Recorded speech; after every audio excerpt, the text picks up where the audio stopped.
Oğlan beni aldatasın, tatlı masallar aytma.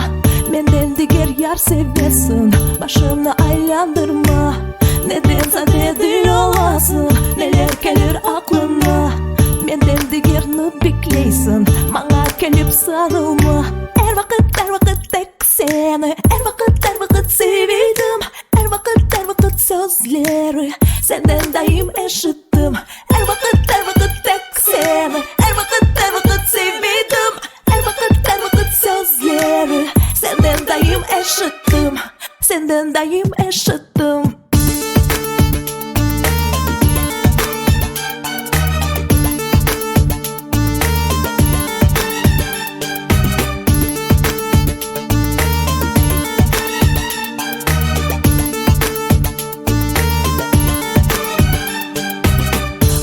Gözlerin güzeldir, bura saçların canım.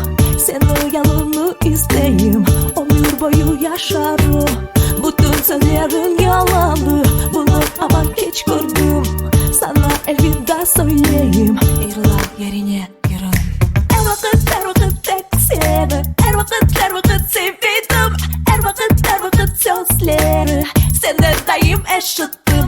Her vakit tek seni, her vakit sevdim. Her vakit sözleri senden daim eşittim. Senden daim eşittim. Ayda balam ayda, şinanay balam, şinanaydan balam, şinanay. Şinanay balam, şinanay balam, oh, şinanay balam ten, oh balam. Her vakit tek seni, her vakit sevdim. Her vakit sözleri senden daim eşittim. Her vakit tek seni, her vakit sevdim.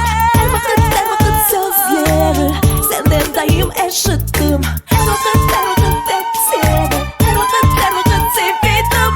Her vakit sözleri senden daim eşittim.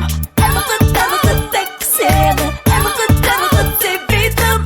Her vakit sözleri senden daim eşittim. Senden daim eşittim.